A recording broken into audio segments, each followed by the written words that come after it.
حضور صلی اللہ علیہ وآلہ وسلم کو بیت المقدس کیوں بلوایا گیا؟ اللہ نے ختم نبوت کا تاج بھی پہنایا تو مجھ محمد مصطفیٰ کو پہنایا ہے، پھر کیوں نہ کہے اے ختم رسول، مکی مدنی کونین میں تم سا کوئی نہیں، اے نور مجسم تیرے سوا محبوب خدا کوئی نہیں، اوصاف تو سب نے پائے ہیں پر حسن سراپا کوئی نہیں، آدم سے جناب عیسیٰ تک سرکار کے جیسا کوئی نہیں، یہ شان تمہاری ہے آقا، تم عرش بری تک پہنچے ہیں، ذی شان نبی ہے سب لیکن معراج کا دولہا کوئی نہیں۔ آئیے میری پیاری اسلامی بہنوں، آپ سبھی کا میرے چینل اسلامی بہن میں خوش آمدید۔ آج کی اس ویڈیو میں ہم بات کریں گے حضور صلی اللہ علیہ وآلہ وسلم کو شب معراج کی رات کو بیت المقدس کیوں بلوایا گیا۔ اگر آپ کو نہیں پتہ ہے تو یہ آج کی ویڈیو آپ کے لیے۔ میرے آپ سبھی سے گزارش ہے کہ اس ویڈیو کے اینڈ تک ضرور بنے رہنا میرے ساتھ۔ اگر آپ ایک بھی پوائنٹ مس کریں گے تو آپ کو اس چیز کے علم حاصل کرنے میں نامحرومی حاصل ہو سکتی ہے۔ تو چلتے ہیں اس ویڈیو کی طرف بغیر دیری کرتے ہوئے۔ حضور صلی اللہ علیہ وآلہ وسلم کو بیت المقدس کیوں بلوایا گیا؟ بڑے کمال کا سوال ہے۔ اگر رب نے اپنی بارگاہ میں بلانا تھا تو یہ بیت المقدس کا ٹریول کیوں کروایا گیا؟ ایک ایسی جماعت قائم کی گئی، کائنات میں اس سے زیادہ مبارک جماعت کوئی نہیں ہوئی اور نہ ہی ہوگی، اور وہ جماعت ہوئی بیت المقدس میں کہ جب سارے انبیاء صف بنا کر کھڑے ہیں اور آپ جب وہاں جاتے ہیں تو جبریل امی نبی پاک کا ہاتھ پکڑ کر مصلی پر کھڑا کر دیتے ہیں، صف کھڑے ہیں، انبیاء صف بصف کھڑے ہیں، انبیاء مصطفیٰ امام ہو گئے، ان کے جو غلام ہو گئے وقت کے امام ہو گئے، نام لیوا جو ہوئے ان کے اونچے نام ہو گئے، اور بریلی کے تاجدار سے پوچھو کہ یہ نماز کیوں ہوئی، کہ یہ دنیا کی سب سے مقدس جماعت کیوں ہوئی تھی؟ اس کی وجہ امام عاشق محبت نے اس کو محبت والی زبان میں فرماتے ہیں کہ نماز اقصیٰ میں تھا یہیں سر، نماز اقصیٰ میں تھا یہیں سر، آیا ہو مانی اول آخر۔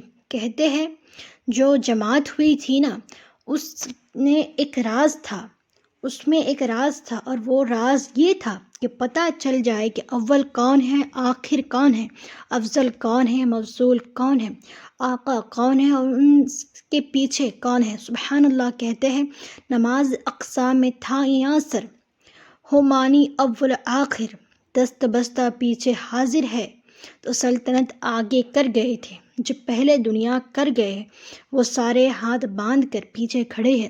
سب کو بتا دیا گیا کہ رب کا حبیب کون ہے، سب کا آقا کون ہے۔ گویا یہ منظر اس وقت ظاہر ہو گیا کہ خلق سے اولیاء، اولیاء سے رسول، رسولوں سے اعلیٰ ہمارا نبی۔ مسجد اقصیٰ میں نبی پاک صلی اللہ علیہ وسلم پہنچنے تو اب وہاں پر نبیوں نے خطبہ دیا۔ اب ذرا خطبہ بھی سنیے گا۔ سب سے پہلے حضرت ابراہیم علیہ السلام نے خطبہ دیا، الحمدللہ، تمام تعریفیں اس اللہ کے لیے ہیں جس نے مجھے اپنے خلیل بنایا۔ حضرت موسیٰ علیہ السلام نے خطبہ دیا، الحمدللہ، تمام تعریفیں اللہ پاک کے لیے ہیں جس نے مجھے کلام کا شرف بخشا۔ تیسرا خطبہ دیا حضرت داؤد علیہ السلام نے۔ آپ نے کہا الحمدللہ، تمام تعریفیں اللہ کے لیے ہیں جس نے مجھے سلطنت عطا فرمائی۔ خطبہ دیتے رہے۔ اب جب نبی پاک علیہ السلام کی باری آتی ہے تو اللہ کے حبیب کی جب باری آتی ہے تو آپ نے فرمایا الحمدللہ، تمام تعریفیں اس رب کے لیے ہیں جس نے مجھے رحمت بنا کے بھیجا اس دنیا میں۔ سبحان اللہ۔ اسی خطبے کے دوران سنو اے امتیوں، تمہارے آقا، ہمارے آقا اس شاندار محفل میں بھی نہیں بھولے۔ ٹرائی ٹو انڈرسٹینڈ کس کوالٹی کی وہ محفل ہوں گی۔ کائنات کے سارے بہترین سے بہترین افراد جمع ہیں، اللہ کے حبیب خطبہ دے رہے ہیں، اور آڈینس کون ہے؟ انبیاء ہے۔ سب اپنی اپنی باتیں کر گئے، نہ سنو کہ سنو، فرمایا اللہ کے نبی کہتے ہیں تمام تعریفیں اس اللہ پاک کے لیے ہیں جس نے میری امت کو بہترین امت بنایا جو لوگوں کے لیے نکالی گئی۔ تمام تعریفیں اس اللہ پاک کے لیے ہیں جس نے میری امت کو سب سے افضل بنایا۔ تمام تعریفیں اس اللہ پاک کے لیے جس نے میری امت کو اول بھی بنایا۔ اول کیوں کہ ساری امتوں میں سب سے پہلے جنت میں نبی پاک کی امت جائے گی، اور میری امت کو آخر بھی بنایا کہ یہ امت دنیا میں آنے کے اعتبار سے سب سے آخری امت ہے۔ اللہ اللہ، ایسی محفل تھی اور آقا ذکر کس کا کر رہے تھے؟ پہلے سوچو، ذکر کرنے والا کون ہے، سننے والا کون ہے، اور ذکر کس کا ہو رہا ہے؟ پھر ہم کیوں نہ کہیں کہ میری خوش قسمتی، میں تیرا امتی، تو کجا من کجا، کیسا روحانی تعلق ہے۔ ہم میں سے تو کوئی اس وقت پیدا بھی نہیں ہوا تھا، کروڑوں ارب امتیوں کے بعد میں آنا تھا۔ آقا معراج کی رات بھی اپنے گناہگار امتیوں کو یاد رکھے ہوئے ہے۔ ارے بتاؤ، جو دنیا میں امت نہیں آئی اس کا پہلے خیال رکھ سکتا ہے تو خود پردہ فرما جانے کے بعد آنے والی امت کا خیال کیوں نہیں رکھ سکتا؟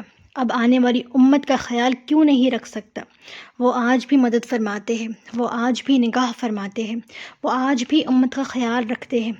اور سنو، انشاءاللہ بروز قیامت ہماری شفاعت بھی فرمائیں گے انشاءاللہ۔ یا رسول اللہ انظر حالنا، یا حبیب اللہ اسمع قالنا، اننی فی بحر غم مغرق، خذ یدی ساحل لنا اشقالنا۔ میری آپ سبھی سے گزارش ہے کہ جب بھی پریشان میں ہوں، کچھ بھی بری کنڈیشن ہو فیملی میں، اس دعا کا ذکر کریں، انشاءاللہ تعالی حضور کی طرف سے، کالی کملی والی کی طرف سے مدد آئے گی۔ اور آج ہمارے پیارے آقا صلی اللہ تعالی علیہ وآلہ وسلم کی جو آنکھوں کی ٹھنڈک ہے نماز، ہم اسے ادا نہیں کرتے ہیں۔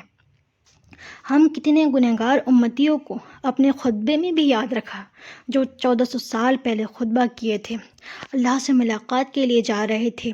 آج ہم کہیں پر بھی جاتے ہیں تو اپنی ہی ضرورت کا سامان چھوٹ جاتا ہے، کیا دوسرے کے بارے میں سوچتے ہیں، لیکن غم گسار امت نے ہمیں کبھی بھی نہیں بھولے، اس میں ہمیں یاد رکھا، اور ہم کچھ منٹ کے لیے کام چھوڑ کر نماز ادا نہیں کرتے۔ ہائے افسوس، تیرا کیا بنے گا بندے، تو سوچ آخرت کی۔ وہ نبی کریم صلی اللہ تعالی علیہ وآلہ وسلم نے ہمیں تب بھی یاد رکھے جب پیدا ہوئے تو رب حبلی امتی کہتے ہوئے پیدا ہوئے۔ رب نے فرمایا کہ بخشا الصلاۃ والسلام، جو ہمیں پیدا ہوتے ہوئے بھی یاد رکھے، تو ہم ان کے سینے کی ٹھنڈک، آنکھوں کی ٹھنڈک نہیں بنتے؟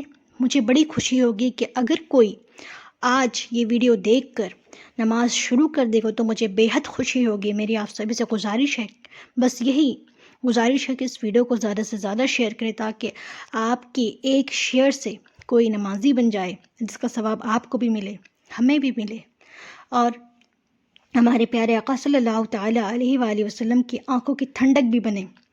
میری آپ سبھی سے یہ بات کہنے کے بہت من چاہ رہا ہے کہ اگر کبھی کوئی پولیٹیکل آدمی کسی بڑے فنکشن میں اپنا نام لے لے، ہمیں کتنی خوشی ہوتی ہے۔ سب کو کہتے ہیں کہ فلاں نے میرا نام لیا تھا اس پروگرام میں، اور یہاں ایک ایسی نماز میں، ایسے خطبے میں آقا کریم صلی اللہ تعالیٰ علیہ وآلہ وسلم نے ہمارا ذکر کیا۔ ہم کتنے خوش نصیب ہیں کہ ہمارے آقا ہمیں ہر ایک چیز میں یاد رکھتے، اور ہم ان کے لیے نماز بھی نہیں پڑھ سکتے۔ خوش قسمت ہے فلسطین کے لوگ جو سرزمین بیت المقدس میں رہتے ہیں اور اس مسجد میں نماز ادا کرتے ہیں جہاں کائنات کی سب سے افضل نماز ادا کی گئی تھی، جس کے امام ہمارے پیارے آقا صلی اللہ تعالی علیہ وآلہ وسلم تھے، اور مقتدی کم و بیش 1,24,000 انبیاء کرام تھے، اور مؤذن فرشتے تھے، اور اقامت جبریل امین کر رہے تھے۔ امید کرتی ہوں کہ آج کی ویڈیو پسند آئی ہوگی، تو اس ویڈیو کو لائک کریں، اور اسی طریقے کی ویڈیوز کو آسانی سے پانے کے لیے ہمارے چینل کو ابھی سبسکرائب کر کے بیل نوٹیفیکیشن کو بھی ضرور آن کر لیں۔ ملتی ہے اگلی ویڈیو میں۔ اللہ حافظ۔ میری آپ سبھی سے تہہ دل سے گزارش ہے کہ آنے والی شب معراج میں اپنے دعاؤں میں مجھے بھی یاد رکھے۔ میں آپ کی بہت بہت شکر گزار ہوگی۔